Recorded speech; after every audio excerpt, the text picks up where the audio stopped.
Now we're not done in here yet, so we're not quite ready to button this up and be done with it, right? Because there's still other things we have to hook up, such as the front power connector, which comes from the front of the train, as well as the LEDs, and hard drives. Now you can use a 3.5-inch hard drive, a traditional desktop hard drive, or a 2.5-inch hard drive. I've opted for the 2.5-inch solid state drive, which I showed you earlier, which is an older drive I've got here. It's an OCZ Vertex II.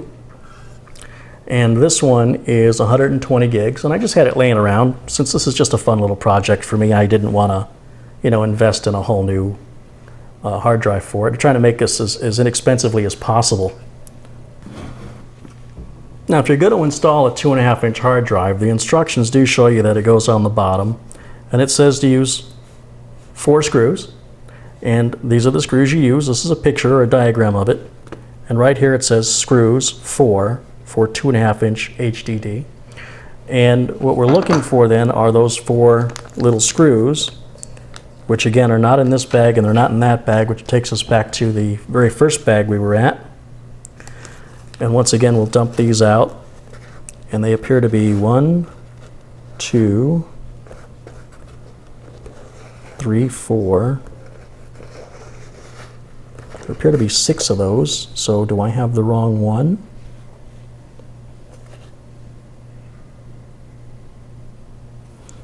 These screws are used for a 3.5-inch hard drive, a traditional desktop hard drive. Well, from what I'm seeing on here, it says there's 4 of these, even though we've got 6, because all the other screws pictures do not have a flat head, unless they've got like a little shoulder on them. So if that's the case, then those are the 4 screws that we're going to need. And once again, we'll put these right back in the bag. Otherwise, they will be very easily lost. And it's not like you're going to go to your local hardware store to buy these types of screws. And probably have to contact Lian Li if you were to lose any of them, at least any of the critical ones. I mean, these are pretty standard for installing a 2.5-inch hard drive. As you see on the bottom of this, there are several holes, right? We're still dealing with the main coal car here with the motherboard. And we should be able to just put this in. The hard drive has 4 screw holes on the bottom of it. It's only on one side, not the other. And theoretically, it could go in either direction. Knowing that our SATA ports on this board are located over here, it doesn't really make any difference to me if I put the hard drive in this direction or that direction, except that we know our power cable's got to be coming in through the slot, right? So that would mean we'd have to run our power cable in a sort of a loop. So we probably want to face it with the power connector facing, where the power's coming in. That would probably make life a little less complicated, even though it would still work the other way. Let's just try and do things easy, right? Let's flip this over and see if we can get those holes to line up. And look at that. They line up almost like it was meant to go there. And we'll put one of those screws on the end of my magnetic screwdriver here and just get it started. Now I can let go of it and we'll add the next one.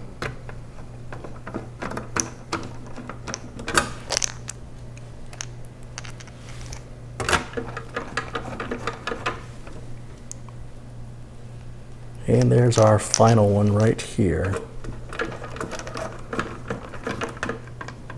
And again, we're just going to snug these up. We want it to be not overly tight, but we don't want them to just vibrate loose either. So just when you feel it snug, just give it just a little bit more. It's good.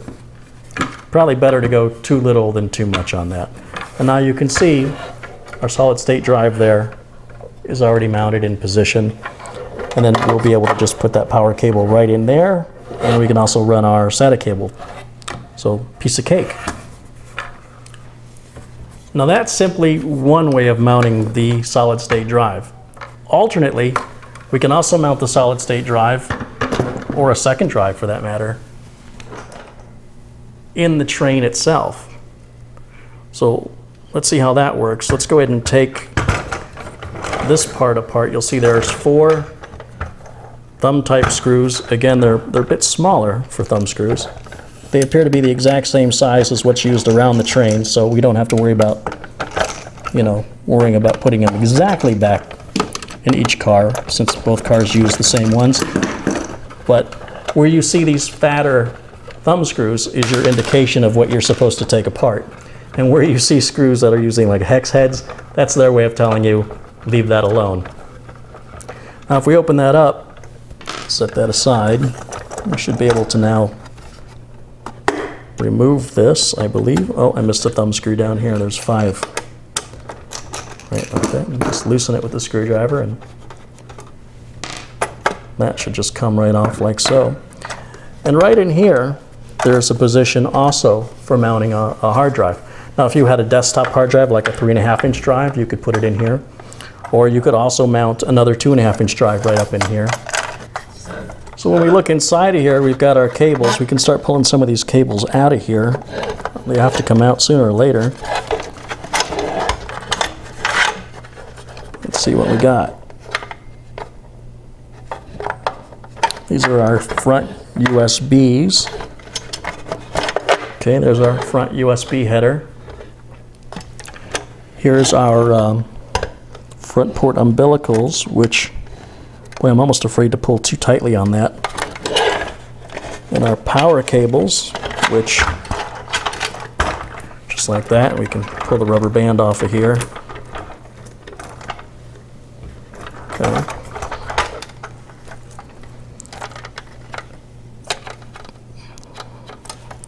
They've got a little wire tie holding this in. That's got to come off.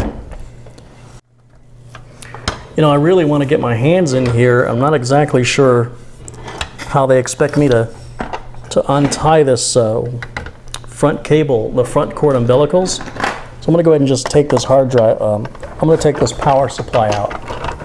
Might as well anyway. I'm sure at some point I'm going to have to replace it, right?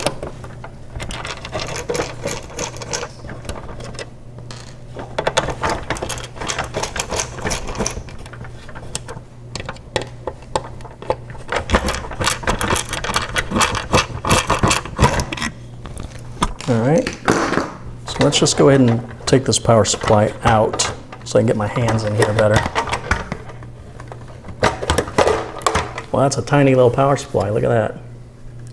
I don't know if you normally would have to take that out or not, but now I get my hands in there. Now I can see what's going on. I can see that wire tie I was trying to get to is right there, and I can simply untwist that now much easier with the power supply out of the way.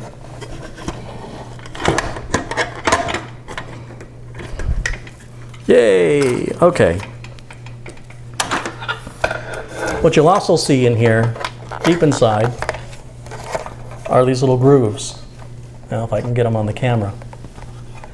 And these are like the same grooves you've seen in my other Lian Li cases, where the hard drives, you put these screws that I've showed you before that have the little shoulders on them, along with a washer, and it's an anti-vibration washer, and the washers actually slide into the grooves on an angle like this, and then it clicks down into place.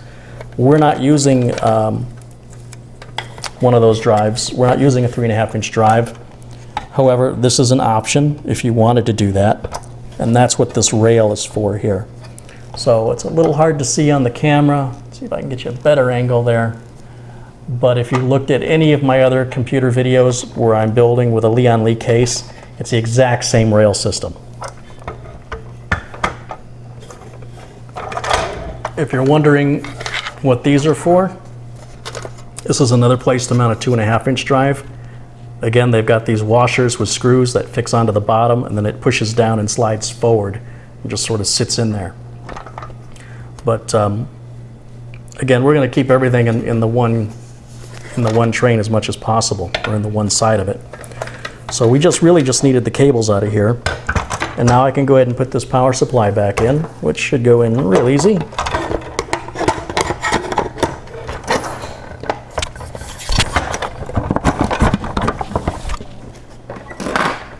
And make sure we use the same screws that we took out.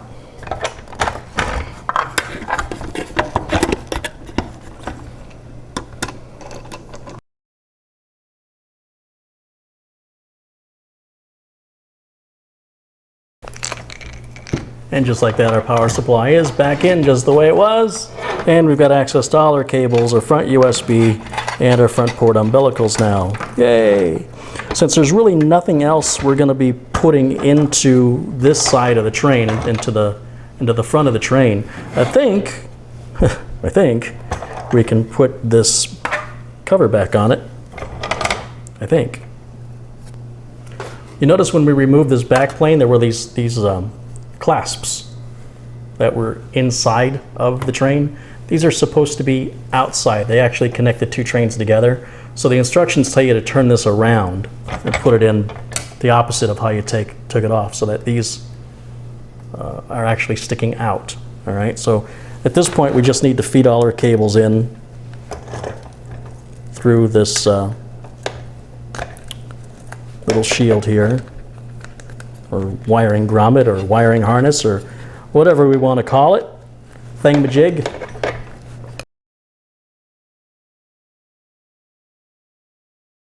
Try to make sure I get all the power supply cables in through this first, and sort of push them off to the side. And then we'll grab the USB 3 front header cable, go ahead and move that in there. And then our front port umbilicals, we'll just save those for the very end here. And we'll just get those through. I believe that's fed all of the cables properly. And actually, we'll be getting back in here later when I get the optical drive. So for now, in order to just continue the build with the parts I have, we'll just continue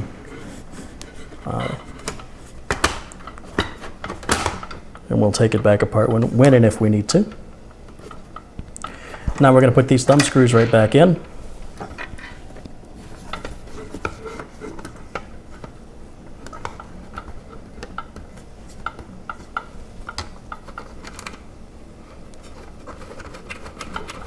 Remember, there were 5 of them, so there was one there. Remember, if you have trouble getting any of them in, be sure to loosen all of them so they're not tight, so that the plate can move and accommodate the location of the hole. We know this came out, so it's got to go back in, right? And that's just logical. And again, we don't want to use any force. If it's done right, it should just go in without complaining, unless something's just not quite lined up right.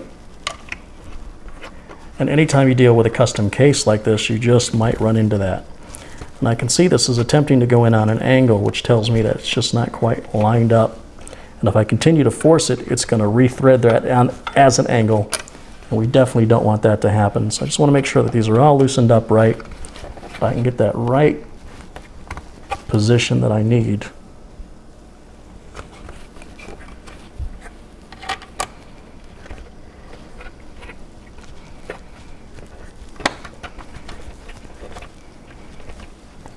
Well, at this point, it does seem like I'm in a no-win situation here, so I'll use my better judgment. I'm going to use the screwdriver to assist me because it is so tight. And then let's just go ahead and tighten all the other ones down. Again, just snug. All we want is snug. We're going to be taking it right back apart anyway when the optical drive comes in. And there we've got the back on, with the power supply cables and everything coming out the other side. And then you'll see that these clips here are going to fit into these notches here that are going to clip these two things together. So continuing in this vein, we'll take the coal car here that's got our motherboard in it, and we're going to need to go ahead and feed in all these cables. You know, typically I would start with the power supply cable, start with the biggest cable first, because once you get all the other cables in the way, it could be hard to feed that one in. So we'll start with that one. And do your best to untangle these. Now is the time to untangle. Don't just mash them in there. Try and keep them all sorted together and in some semblance of order, so that it will give you as much cable as possible. A cable tangle is also a shorter cable. And I got a feeling the length of these cables is going to matter, the distance that we're going here between the two cars. You know, in all the years I built computers, I don't think that sentence has ever come out of my mouth. See, I don't like the way that one's feeding in, so I'm just going to find like an empty spot over here on the side. Hopefully the camera's catching all that. And we're not worried about hooking anything up yet. We just want to get the cables into the other harness or through the other grommet. Now here's our front port connectors, which I want to do those last. So let's take the front the front USB 3.0 connector. Let's get that in there. That's a really stiff cable, so it's causing the car to move all around. And now, at the very end, so I'll keep that at the end, push that through at the end. Those are our front port umbilicals for the light, hard drive light, power switch, reset switch. And we should be able now to just simply pull on these cables. If we line these two cars up right, pull these cables should draw these two cars together.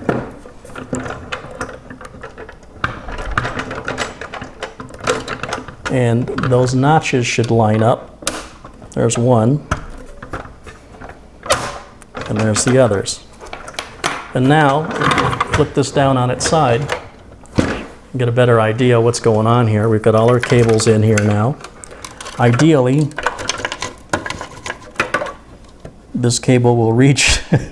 There's going to be some tight fits here, I can already tell, because for the USB 3 connector has got to go all the way up here, and there doesn't seem to be a nice route to take it other than just right over the top, which is a little bit sloppy, not really my style, but man, that is tight. They just give you exactly enough and not an inch more.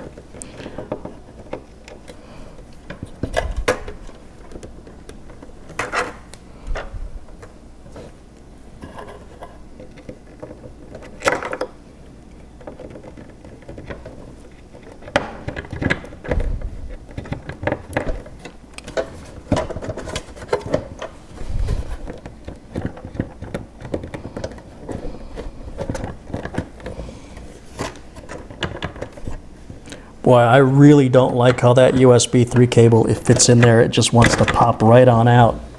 It is in there that tight. I might have to come up with a creative solution for that. And of course, we've got our regular umbilicals, and the umbilicals have to go all the way up there too. See, everything's. It would be nice if all these connectors were down on this end. But then that would be putting the motherboard in upside down, which is impossible. Now these will reach. I can see that they'll reach. I can see that the power connector itself, which is going to go on right here, like this.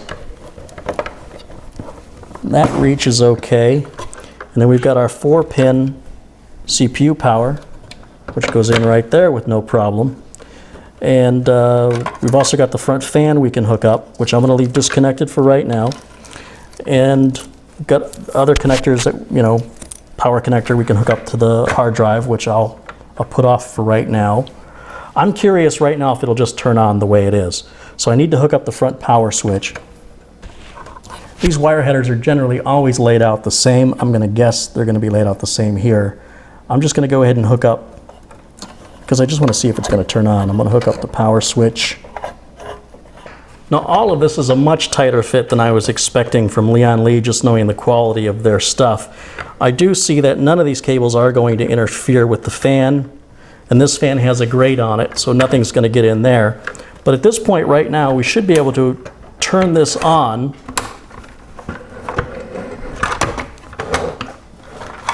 and see if she boots. Obviously there's no hard drive or anything, but we should at least get a power on self-test with a memory count with a no bootable device found if I hooked it up okay. So it's getting exciting. Let's find out what happens. Okay, so I've just quickly set it back up on its track. You can see I've not put this side panel back on. Obviously there's more work to do, but I don't want to do any more work until I find out if what I've at least done is working so far. So on the back panel here, I've just got my wireless keyboard and mouse I'm going to plug in.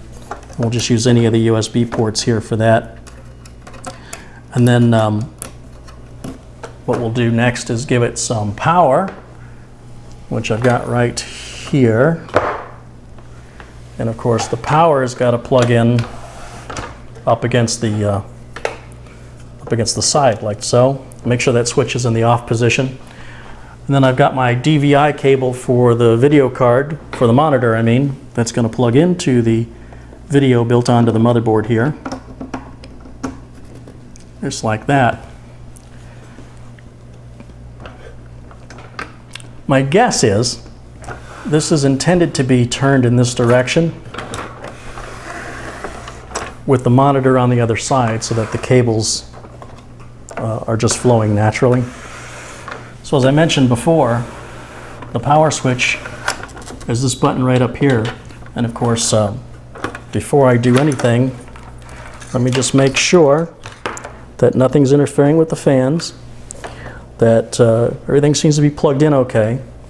I'll go ahead and hit the on switch onto the power supply. Make sure my train is on its track. Not that that should matter. I'm a little nervous about this. This is kind of a big deal. For me it is. And let's get these cords out. Here we go. Oh, lit up in blue, do you see that? Fan is spinning inside. The CPU fan, that is. And let's see if the monitor does anything. Yes, it does. Reboot and select proper media. The thing is just absolutely dead silent. Of course, I don't have this rear fan hooked up yet. And we still have to get the optical drive installed up here. Let's just go ahead and turn that off. Now, there is no reset switch on this. So when I was hooking up those front umbilicals, couldn't really get you a really good angle on that, but basically you just had your hard drive LED, your power LED, and your power switch. And I guess the power LED is built into the power switch. It'll blink red for hard drive activity. If I read the manual correctly, we'll see if that ends up being true or not. I still have the solid state drive to hook up, and I think what I'll do at this point is pause the production since we're starting to run out of light anyway. We know everything boots, that's a good sign. Go ahead and turn this off. When my optical drive comes in, then I'll pick up the build and finish it off. So, thanks for watching for now, and I'll see you in the next part. Bye for now.